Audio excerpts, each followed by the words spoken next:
Welcome to the Six Fantasy Football Podcast with your hosts, Zach Schaefer and Jeremy Flores.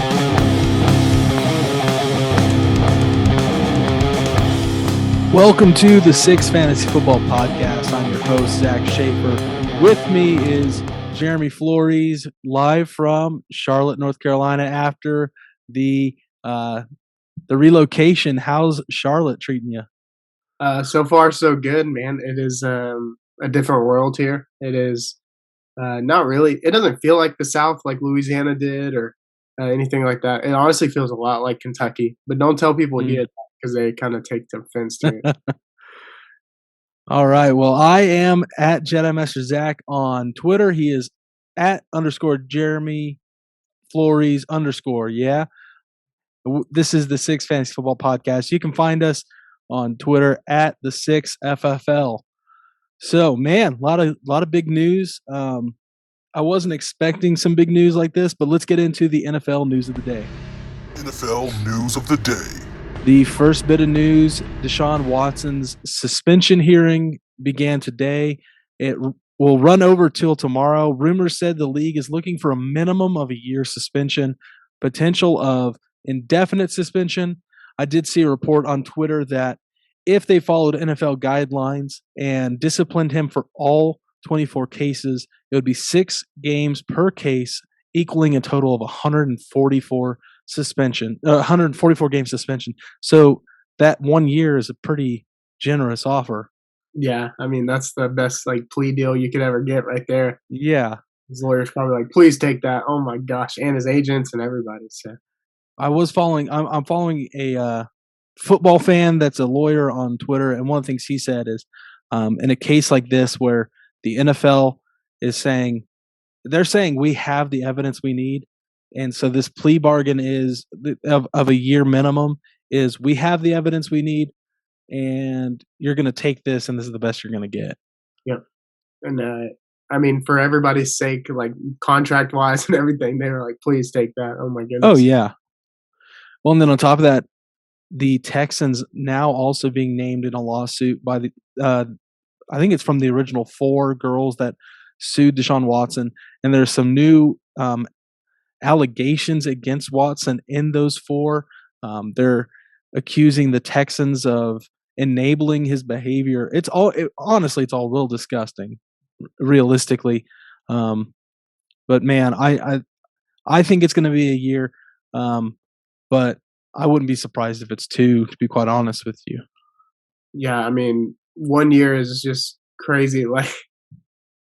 I saw a tweet and it was like Colin Kaepernick loses his job and can't get on a team because he took a knee. You know, It's like we're still trying to let just Deshaun Watson play football after however many allegations. 24 allegations, and then the new suit against the Texans claimed there could be another 6. Gosh, dude, how many does you need, man? He had 66 masseuses, and that would be 30 of them suing him. Goodness, that's so much. Yeah, it's crazy. Now, in lighter news, Terry McLaurin received a 3-year, $71 million extension with the Commanders, so he's not being traded. Finally, a wide receiver getting an extension that isn't Cooper Kupp with the team he's already with. Do you like the move for well, obviously you're going to like the move for the Commanders. Do you like the move for Terry McLaurin? At this point, I guess so, because I will say this, Carson Wentz is the best quarterback he's had throwing to him ever. And that's a lot because Carson Wentz isn't great, but I think Carson Wentz is good enough to make Terry McLaurin look even better. Mm-hmm. So, I mean, protect him in the pocket, and Terry McLaurin might have a pretty breakout year this year and show us why he was top 15 receiver. Yeah. So cool. I definitely like the move. I think Terry McLaurin, I was kind of hoping he would wind up on a team with a better quarterback. The Chiefs had been mentioned. The Packers have been mentioned. One of those teams that really now need a quarterback or need a wide receiver. That would have been nice. But I think I mentioned it a couple shows ago. I love when players stay with the team they're drafted with. show commitment to those teams, and Terry McLaurin showing commitment to the Commanders. And this made me think of, there was a tweet that came up yesterday. Deebo Samuel has not rescinded his trade request. He still has a trade request out. San Francisco doesn't want to trade him, but the trade request is still out. Yeah. I mean, they don't want to get rid of him, but they're probably all in just negotiations right now. Like, that's all they're doing is talking about it. So we'll see. Now, here's the most heartbreaking news of the week. This one absolutely crushed me. Rob Gronkowski retired, and I'm heartbroken. I love Rob Gronkowski. I know he's just trying to skip training camp, and he's going to come back and he's going to play the full season. He's going to try and retire as many times as Brett Favre did. But as it stands currently, it seems like he could be done. I don't want to believe he's done. But the question for me is, does Cameron Brate move up your tight end rankings now that Rob Gronkowski's gone? Maybe a little bit, but not even. Like, Tom Brady barely. I mean, he didn't even use Rob Gronkowski that much, you know? Rob Gronkowski finished the year as the tight end 9. Yeah. So, but it's only because he only got touchdowns. Like, that's. Yeah, and it was great. Yeah, I mean, Cameron Brate could be, like, he's a younger Rob, and he's fast. He is. But I guess we'll see what he looks like in that Tampa Bay Buccaneers offense with Mike Evans and as the tight end 1 and not the tight end 2 this season. Yeah, I feel like he's always been with somebody. Like, there's always been another. O.J. Howard was it before Rob Gronkowski. Yep. So maybe Cameron Brate just needed something to prove that he could be a top 5 tight end in the league. He's still got one of the best quarterbacks of all time to throw to him. So. Yep. And Tom Brady loves tight ends. Yeah, that is a proven fact. That's why we're talking about Gronkowski right now. Yep. If we didn't have Tom Brady throwing to him, he would be pretty irrelevant, I think. Yeah. All right, next, Alvin Kamara, according to Pro Football Focus, is rumored to be bracing for a 6-game suspension for an altercation that got him arrested in January. Alvin Kamara responded to Pro Football Focus by asking if PFT knew when Jesus was going to be coming back. I was going to mention that if he didn't. I literally laughed out loud at that tweet. It is pretty hilarious. Yeah. That leads us into our 6 news of the day. The 6 FFL News of the Day. So Kamara is still on the radar for team despite potential suspension. As a keeper, not just as a draft pick, there's as we mentioned in previous shows, each team gets to keep 4 players. Alvin Kamara has been on team since 2017, and DeAndre Hopkins has been on team since 2016. They're only 2 players that have spent their entire careers with one team. And both of them, outside of last year's rookies, of course, but both of them won championships with the team, and now they're both facing 6-game suspensions. It looks like he's planning on keeping one, if not both. But Kamara is more on the radar than Hopkins. Yeah, and as he should be. Like, we don't even know for sure if he's getting suspended yet or not. Yeah. We know. I mean, it's June. Yeah. We know for a fact D-Hop is suspended 6 games. Mm-hmm. So that makes that one a little bit easier. And it's also like Alvin Kamara, when he's there and like has a good quarterback, like if Jameis is healthy, he's a top 5 running back in the league. Like easily, especially in PPR. Yeah. So if you don't keep him, somebody else will draft. I'll draft him first overall. I don't care, because then I get the satisfaction of keeping him next year when he doesn't have a 6-game suspension. Yeah. So if you're PJ and he gets a 4-game suspension, do you still keep him? Yeah, I think you have to. How many games would you not keep? Like, if he got a 6-game suspension, you'd still keep him? Yeah, I think it'd have to be more than 6. Think about who's on his team. So think about, you get to keep Stephon Diggs, Keenan Allen, Aaron Jones, and Mark Andrews if you let Alvin Kamara go. You do True. run the risk of course, him going in the first round. But you get to keep those 4. How many games of him being suspended would be too much? Anything more than 6, maybe 8, Okay. because I think they do it in 2 anyway, so it could be 4, 6, or 8, and I think And I'm likely, if he's for suspended, he'll appeal. The difference was DeAndre Hopkins, he did appeal and he was losing his appeal. yeah. So, all right, you ready to get into tight end rankings? Oh, let's do it. All right, tight end rankings. Number 1 is clear cut obvious for me. And it's partially because the wide receiver 1 is now gone from that team, and that's Travis Kelce. Travis Kelce finished the year last year with 92 receptions. He had 1,100 yards, 9 touchdowns, a rushing touchdown, 262 fantasy points in PPR. He played 16 games. He was kept, and he finished the season as the tight end 2 last year. I'm still confident that Travis Kelce is going to be the tight end 1 next year. Yeah, I don't know, man. That's hard because Mark Andrews, and they have no Marquise Hollywood Brown. Mark Andrews also showed you what he can do last year. That's my only debate. Like, I don't think George Kittle is that good. I don't even think Darren Waller, especially with Devontae Adams, could be that close. Like it's a 1 and 2 race, and they're pretty interchangeable. In my Yeah, and the difference between the two of them is 15 receptions and a little over 200 yards. Yeah. Difference between the two of them. And here's the thing: I think they are interchangeable. I think they're both getting kept in this league. The difference is look at them differently. Travis Kelce was kept as the tight end 1, right? Mhm. You're expecting him to be tight end 1. He finished as the tight end 2. Well, Mark Andrews was drafted as the tight end 5. He was drafted the 6th round, the 2nd pick, and he finishes the tight end 1. You're really, really excited when that happens. Yeah, that's just like drafting Cooper Kupp in like the 11th round. Yeah, yeah. Literally, like same thing.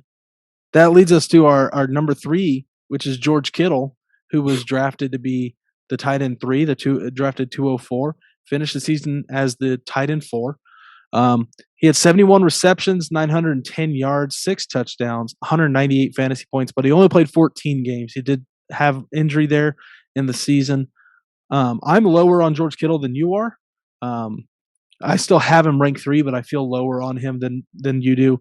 Tell me why you love George Kittle. I mean, look what he did in 14 games. Give him 3 more games to put 150 or 200 more yards on the table, and like 2 or 3 more touchdowns. And I mean, he's an even better tight. He's a tight end 3 then at least. Mhm. I mean, Yeah. if he's healthy, they're figuring out an offense where Debo and him are like the best 2 players on the field at all times, and so that's just only going to get better, I think. Now with George Kittle, who do you want as his quarterback? Not probably Trey Lance, not You, Jimmy. you do want Trey Lance? Okay. I See, like and I am of the opinion I think Jimmy Garoppolo would be the better fit for him, because Jimmy Garoppolo isn't going to score with his legs where Trey Lance would. Yeah, but you're right. I agree with that. Yeah. Jimmy Garoppolo is going to have to feed George Kittle where Trey Lance can make moves. And you know what? I mean, you could say the same about Patrick Mahomes or Josh Allen. I mean, look at Mark Andrews and Lamar. Like, same thing. Yeah, you could say, yeah. The difference, I mean, Lamar Jackson was hurt quite a bit last season. Mhm. But you could make a case for either one. I think Jimmy G's on his way out.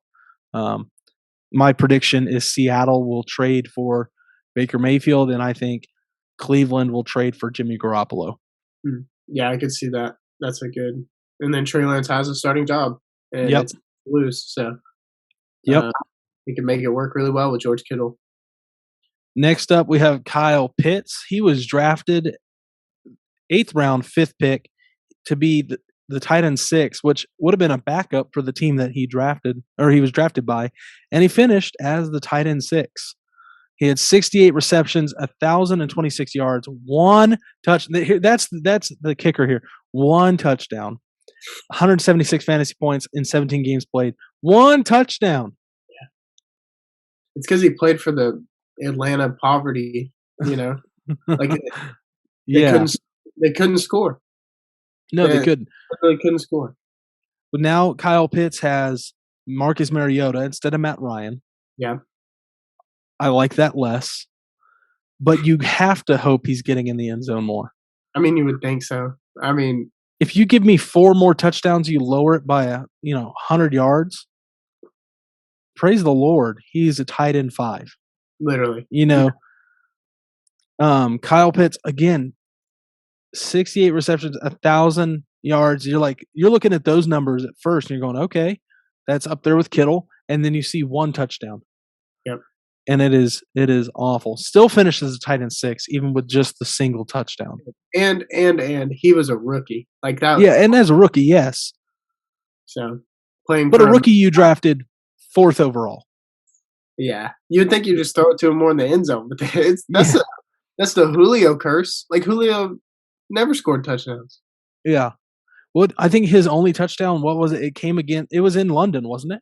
Yeah, and it was like a bomb. Like it was Yeah. it shouldn't have happened. It was crazy. He's only scored a touchdown in Europe. What a man. What the heck? Oh well. That's Atlanta for you. Yes. Next is we're both kind of fading on him. I love him, but he dealt with injury last year. He was drafted in the first round of our league, the number 6 overall pick. That would have made him the tight end 2 where he was drafted. He finished the season as the tight end 17, and that's Darren Waller. He had 55 receptions, 665 yards, 2 touchdowns, 133 fantasy points, and 11 games played. Let's talk about this. Like, Abner drafted him at the 106. Yeah. I had strong, I'm personally, I'm one of those people where I'm like, leading up to the draft, I'm planning out the draft. I can't plan the whole draft out. That's just impossible. I can plan out that first round, that second round, right? Yep. The whole drive to Oklahoma City, I think everybody thought I was taking Darren Waller. Even I thought I was taking Darren Waller. But I was like, you know what? I want Austin. We're converted to PPR last year. I wanted Austin Eckler. And I battled for weeks between Darren Waller and Austin Eckler. And I took Eckler over Waller and kind of hoped Waller would fall. And the reason being is Darren Waller going into last season, I think we all expected to be the tight end 2. Mm-hmm. So it's not crazy that he was drafted there. But Abner snagged him with the 106, and he just disappeared. And there was Devontae Adams to be thrown to. He just disappeared. Yep. And I think it's only going to get worse with Devontae coming in and like Derek Carr. Derek Carr is he's honestly a pretty good quarterback, and I think he will want to throw to Devontae Adams a lot. Mm-hmm. And they have a healthy running back now, so I mean, I think it's just a matter of time before we have consistency from Darren Waller at like a tight end 8 or 9. Like yeah, all the and time. Darren Waller, we're 2 years removed from, or actually it's 2019. Yeah, so 2 seasons removed from him having an all-pro performance, Mm-hmm. from him having a standout year. The next year was just as good. And then last year, and that's the reason, last year he had 2 years in a row. Last year I think we all wanted him because we knew Kelsey was going to be kept. So Darren Waller's right there as the tight end 2 that we all thought was going to be there. And then he finished the season as the tight end 17. Yep. Nobody thought it would happen, especially like Mark Andrews too. Like we didn't think he would be. No. So there's a reason he went in the 6th round. Yep. Now our number 6 tight end, I love him in one situation and one situation only, and that's when the backup is playing. But that's Dallas Goedert. He had 56 receptions, 830 yards, 4 touchdowns, and 165 fantasy points. And the reason I say it, half of his touchdowns came when Gardner Minshew was starting. Yep. Rest in peace. No, Dallas Goedert. I mean, that's a respectable season. And here's the thing: after you get past those first 5, you're like not really feeling super great about who your tight end 1 is going to be, right? If you have Kelsey, you're like, all right, I'm set. But if you have Dallas Goedert as your tight end 1, you're like, well, I'm streaming tight ends this season. It's crazy. The drop off is so drastic. Mm-hmm. You cannot confidently put a tight end in that slot and be like, oh yeah, they're projected and then some every single week. Yeah. Well, Dallas Goedert played 4 more games than Darren Waller last year and only had 22 more points or 32 more points. Sorry. Yeah. Project. You know, that's a product of your environment too, though. Mm-hmm. And the next player on our list is someone who's drafted high, expected to be great, and finished the season pretty average. And that's TJ Hawkinson. He was drafted last year, the 406, tight end 4 in our league. And he finished the season as the tight end 15. He had 61 receptions, 583 yards, 4 touchdowns, totaling 145 fantasy points in 12 games played. Now, here's the thing. I think TJ Hawkinson will bounce back. Yeah. Jared Goff having a year under his belt in Detroit. TJ Hawkinson is a legitimate tight end. He is a good tight end. There's a reason he's drafted in the 4th round last year in our league. I think there's going to be a bounce back from Hawkinson. Yeah, the Lions are young. TJ Hawkinson is young, and Jared Goff likes throwing to tight ends as well. And we know that. Mm-hmm.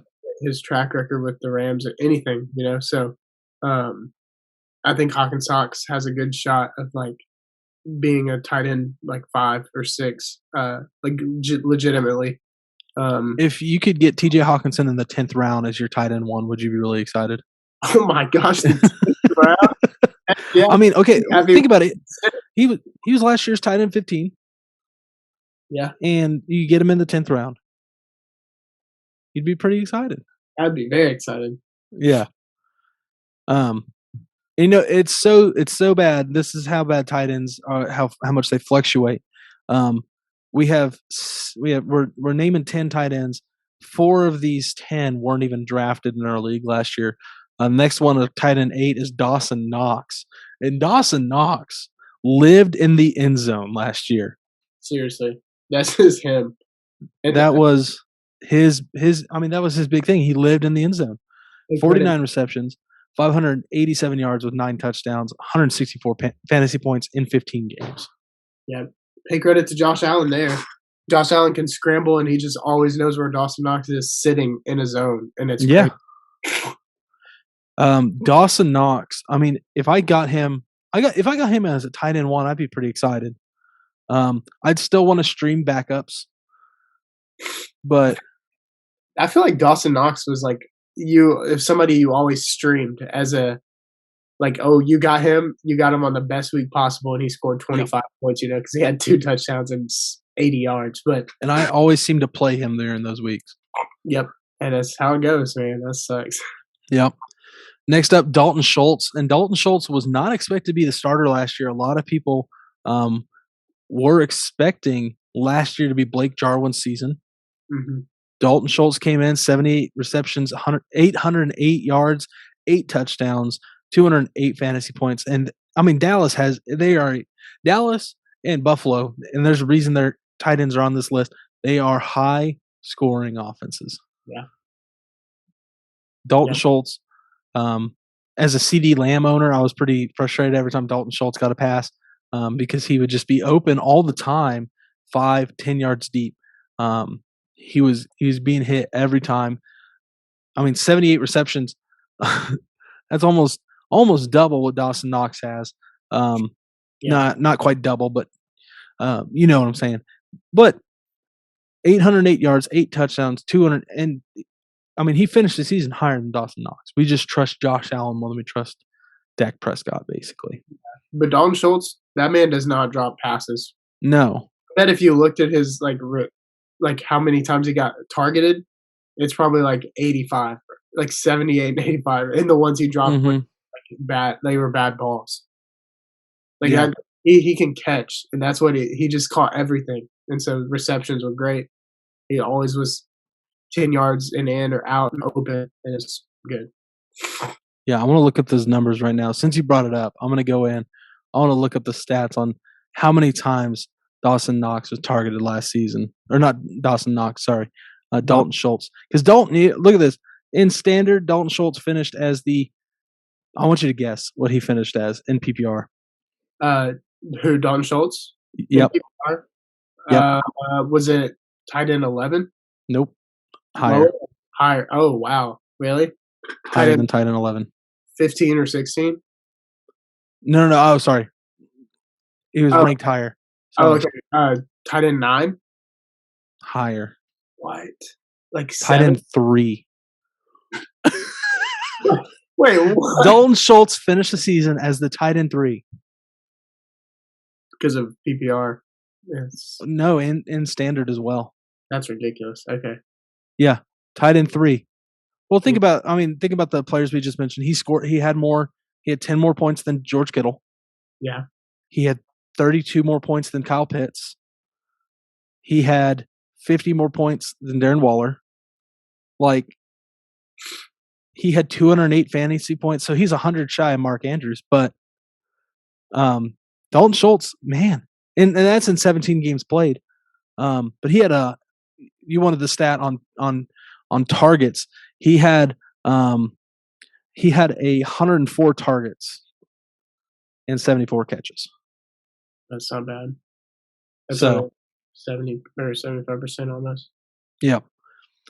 Next on our list is Zach Ertz, who was traded from Philadelphia to Arizona. He had 74 receptions, 763 yards receiving, 5 touchdowns, 180 fantasy points. I really loved having Zach Ertz in Arizona last year. Yeah, I think Arizona liked having Zach Ertz there too. And I think it's going to get better with Hopkins gone for 6 games. Yep, a full year, no D Hop. I think he'll be really, really consistent. I think you will just hope to have him on the right weeks. I don't think he's going to be a guy, because Kyler isn't even a guy like that. Where he has his weeks that he's like 40 points. And he has a 20-point game. So you just got to hope that you get him on those weeks where Kyler's also going off, because that's what it's like. And think about this too. Ertz going to Arizona freed up Dallas Goedert to shine in Philadelphia. So now you get to have, both of them shining fantasy-wise. We have Dallas Goedert ranked higher than Zach Ertz. Zach Ertz finished last year higher than Dallas Goedert, of course. But you get, for some of those leagues that are have tight end premium leagues, yeah, man, Dallas Goedert and Zach Ertz, now that they are free of each other, I think we get to have a lot of fun watching them. Yeah, and I think Zach Ertz is like a genuinely really good tight end. When I think of a great tight end, I think of somebody like Zach Ertz and the way he played football. Genuinely. And I do have to note that we had to adjust our rankings because both of us had Rob Gronkowski as the tight end 6. So all these this last 5 guys had to move up a spot because Gronk is no longer on the list. I'll still put him at the tight end 11 here, though. Just in case. Just in case, yeah. All right, well, we're going to take a quick break, and then we've got an NCAA logo draft. We want to thank you for listening to the 6FFL podcast. Today's episode is sponsored by the 6FFL store through Redbubble. We have team merch for all teams, not just team, as well as championship gear, playoff gear, and much, much more. Stickers, t-shirts, hoodies, and anything you can imagine, all on the 6FFL store. The 6FFL store helps us keep going, keeps this podcast going, and keeps our league going. So go grab some merch and support us today. Welcome back to the 6 Fantasy Football Podcast. We're going to start. This is the first time we're doing this. We're going to make this kind of a regular thing. This is a Sixers draft. The Sixers draft.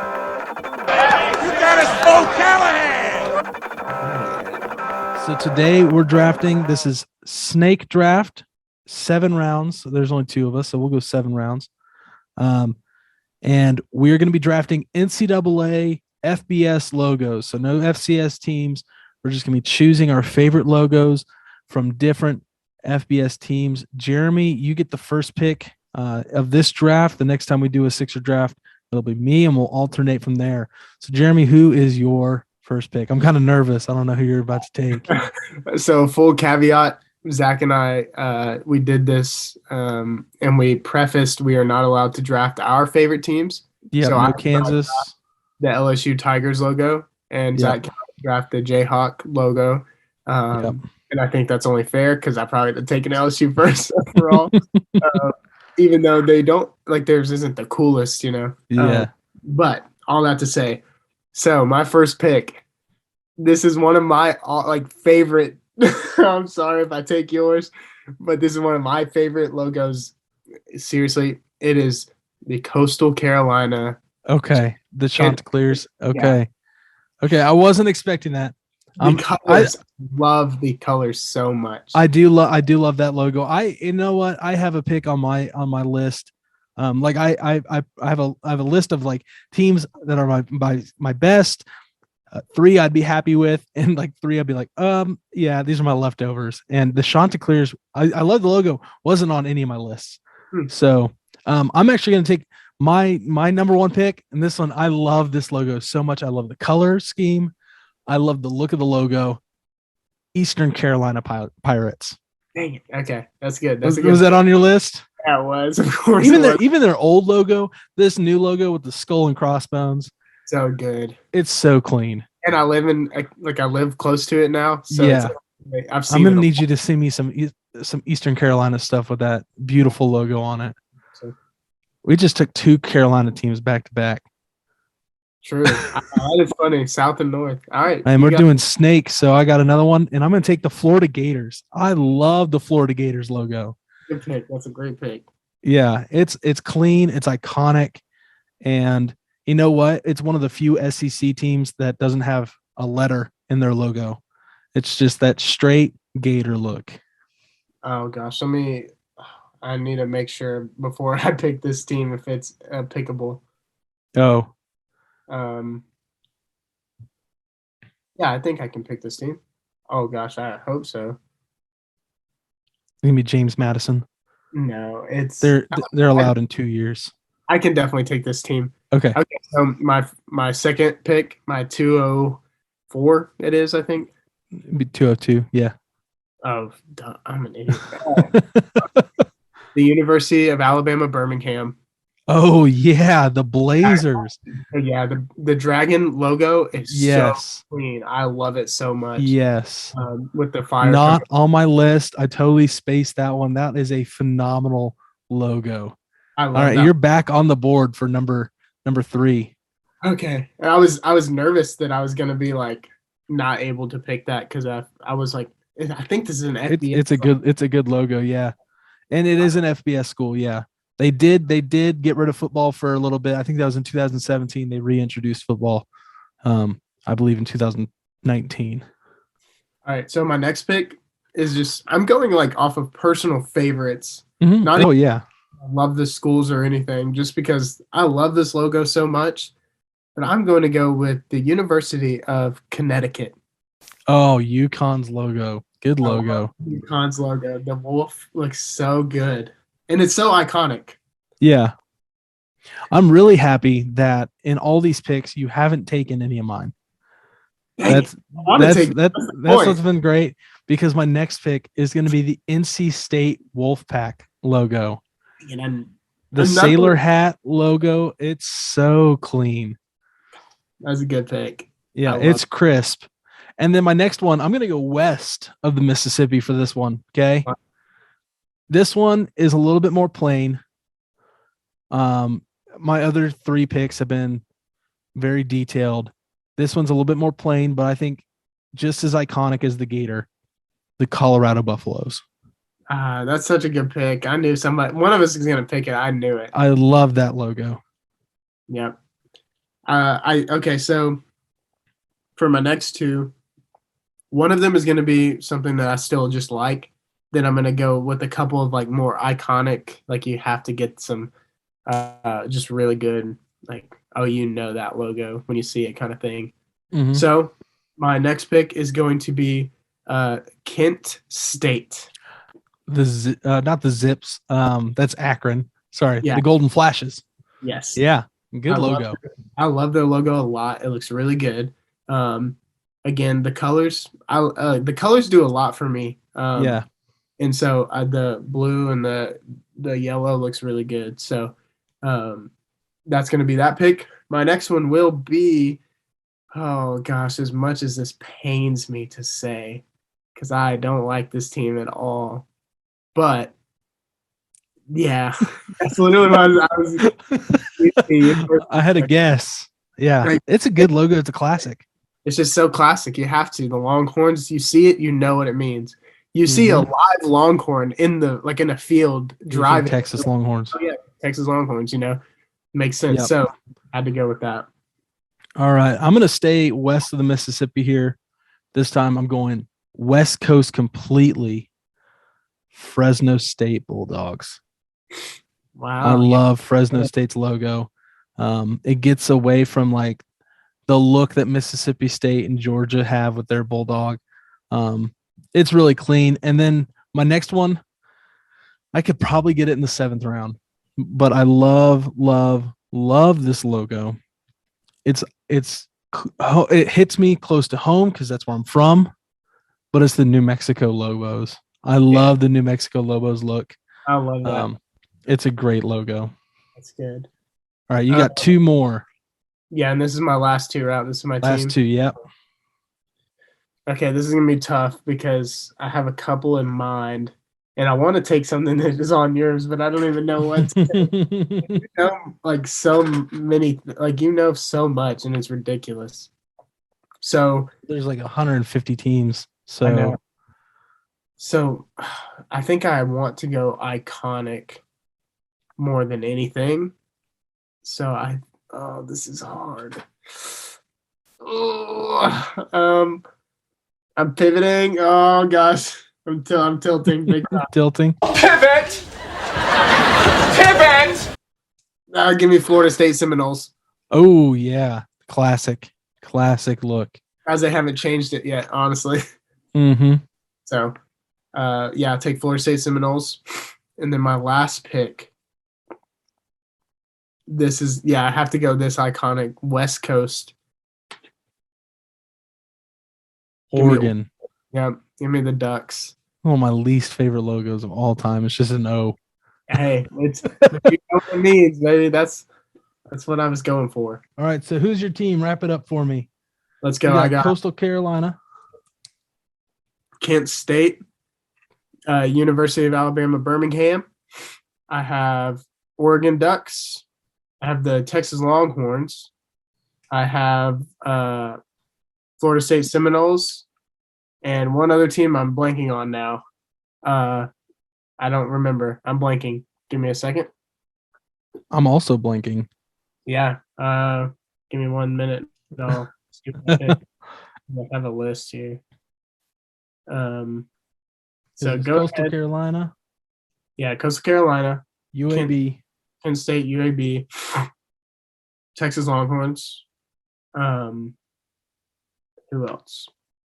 Oh my goodness. Go ahead and pick yours, and Okay. Yeah, I will remember. Give me a second. All right. Well, I'm kind of torn on my last pick. I'm torn between 3. My last one was UConn. Oh, UConn. That's who it was. You are correct. I'm torn between 3. 2 green, 1 blue, 2 flat, 1 not so flat, 1 super weird, 1 Joe Paterno.